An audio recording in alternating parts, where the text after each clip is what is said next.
এখন রান্না করে নেব শাপলা দিয়ে মুসুরি ডাল। তার জন্য ওভেনে কড়াই বসিয়ে দিয়ে দিয়েছি কিছুটা পরিমাণে সাদা তেল। তেলটা গরম হয়ে গেছে, তেলের মধ্যে দিয়ে দিচ্ছি দুটো ছোটো সাইজের তেজপাতা, একটা শুকনো লঙ্কা মাঝখান থেকে ছিঁড়ে নিয়েছি, আর কিছুটা কালো জিরে ফোড়ন। হালকা করে একটু নেড়ে চেড়ে নেব।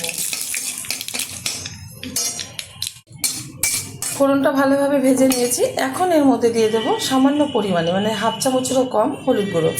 ডালে কিন্তু বেশি হলুদ হলে ভালো লাগবে না, পরিমাণটা আগে কম দেবেন, যদি লাগে পরে ব্যবহার করবেন ঠিকঠাক।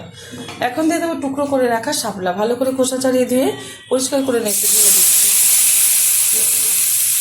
একটু নেড়ে চেড়ে নেবো 2 মিনিট মতো হাই আছে।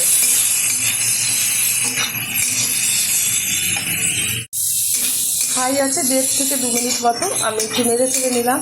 শাপলাটা অনেকটা পরিমাণে কিন্তু এই যে নরম হয়ে গেছে।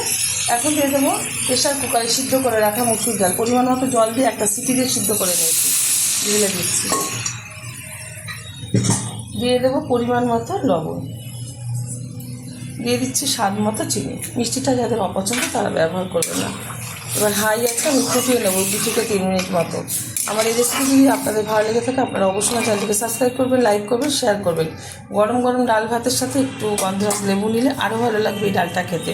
প্রত্যেকে ভীষণ ভালো জানেন, তবে আমি আমার স্টাইলে করে থাকি, সেটাই আপনাদের মাঝখানে শেয়ার করলাম।